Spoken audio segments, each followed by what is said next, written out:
Question 4. So we have this question here where we got alkene and we also got alcohol here. The carbon with this OH is bonded to one other carbon. This is called primary alcohol. What are we looking at? What is the organic product? You're looking for organic product, something that contains carbon and also hydrogen and stuff. When you react with cold dilute acidified potassium manganate 7, this is the mild oxidation of alkene. And when you do mild oxidation of alkene, you are just going to add OH and OH. You're going to form diol, where both carbon of the carbon-carbon double bond gain oxygen. So they say give the structure. They don't say skeletal. They don't say structural. You can follow this one.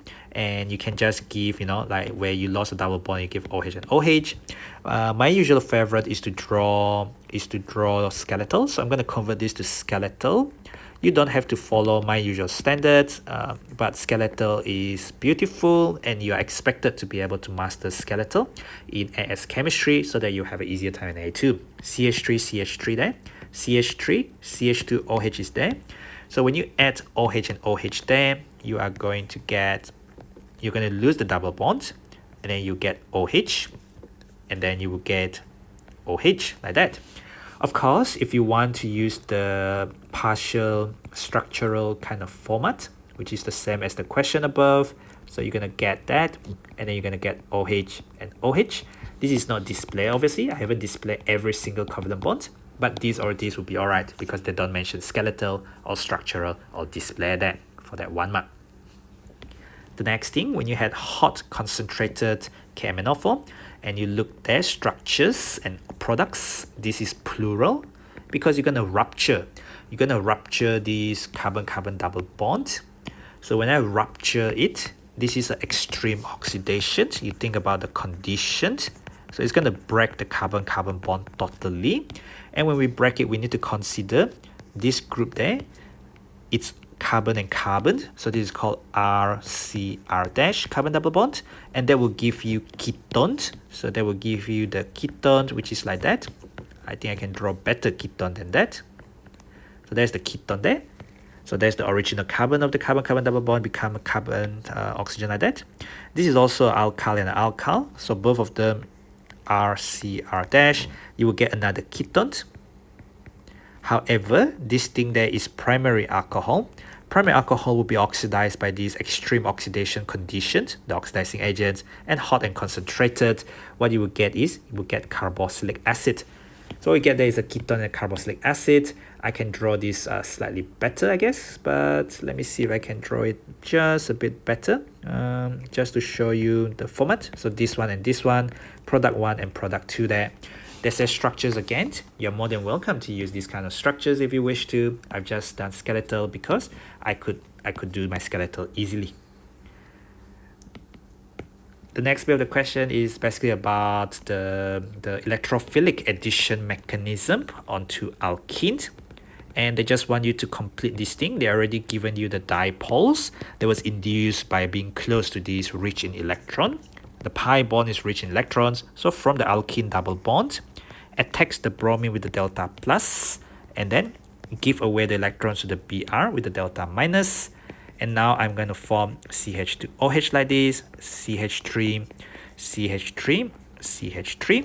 I'm going to think about where my bromine is going to add. Actually, it doesn't matter where the bromine adds, but here is better because if I add here, the carbon with the positive charge, which I have bolded here, is bonded to 1, 2, and 3 other carbon, is going to be tertiary carbocation. Tertiary carbocation is more stable than secondary, more stable than primary carbocation because you've got 1, 2, and 3 alkyl electron donating groups that can stabilize the positive charge on the carbon. Now the Br minus with the lone pair on the Br minus will attack the carbon with the positive charge, and that will result in the formation of the final product J there. Explain the origin of dipole in the bromine molecule. So we know that bromine and bromine, they have equal electronegativity, so they are non-polar. So where is the dipole coming from? So the electrons in the pi bond, which are called the pi electrons in the alkene, that is rich in electrons. that will polarize and induce dipoles, delta plus and delta minus, on the nearby Br2 molecule. Okay, so it will induce the dipole. Perhaps I don't want to use the word polarize, I just say induce the dipole on the nearby Br2 molecules. Basically, it comes from the rich in electrons from the pi electron clouds above and below the carbon trigonoplanar plane, carbon sp2 trigonoplanar plane there. Now J is formed as an equimolar mixture of isomers, so 50% of each enantiomers. So enantiomers are those mirror images like your left and your right hand. They are non-superimposable. So this 50% of each enantiomer, they rotate clockwise as well as anti-clockwise in opposite directions. That's the only difference between the mirror images, because they have every property being the same. They rotate plane polarized light in opposite directions, and this optical activity will cancel out. And if this optical activity cancels out, even though you have a chiral carbon, but then it will be optically inactive. Overall, you don't see any rotations of plane polarized light, even though you have a chiral carbon. That is because equimolar mixture of isomers, there is a specific term for these called racemic mixture. Racemic mixture, when you have 50% or equal mixture of each enantiomer. This type of isomerism, the one that we talk about optical activity, optical rotation, is a result of optical isomers, mirror images of each other that are non-superimposable. Draw the structures of the two isomers of J, and this happened to be the last bit of this question. We always have to draw up a mirror image. So we draw a mirror plane. We try to show our tetrahedral structure, two flat ones separated by roughly 109.5 degree tetrahedral geometry. So the flat one goes to the flat one, the one away from the mirror plane, and then you have this bolded one, and this bolded one is moving away from the plane as well, and then you have this dash one that move closer or towards the plane there. What do we have about J? J here, which ones are chiral carbons? This is CH3 and CH3, so this thing is not chiral because this group and this group are the same groups, so it must be this carbon there. So if I just quickly sketch out Br CH3 CH2OH and then CH3 CH3 Br, because it's a lot easier to think about in terms of skeletal formula. The two CH3, the Br, the CH2OH and the CH3. It's probably easier when you have the paper next to you, but it's not that easy on the screen if I have to keep on looking back at it. So this is our chiral carbon, which I'll put an asterisk on. So what do I have there? I have a carbon. Well, I guess if I want, I can draw a display formula if I want to.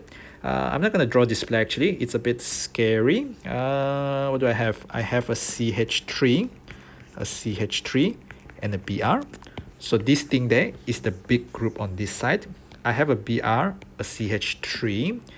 I'm going to put the Br there because that's easy. I'm going to put the OH there and then the OH there. And last but not least, I wonder if I have made an easier choice. Doesn't matter. So I will have CH2 OH like that. Or I can write CH2 OH. So you read backwards, so be careful. CH2 OH. If you don't like doing it this way, you can put the CH2 OH there somewhere and then you can display the other one properly. So this thing here, it does not matter where you put it because these things are single bonds and they can rotate about the single bonds. So whether the Br is there, but it's probably a lot easier to understand this being a mirror image when this Br goes to this Br there.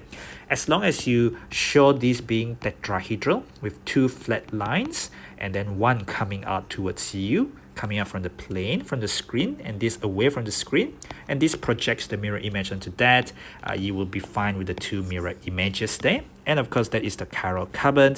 Usually we asterisk it to indicate or to show that it is the chiral carbon.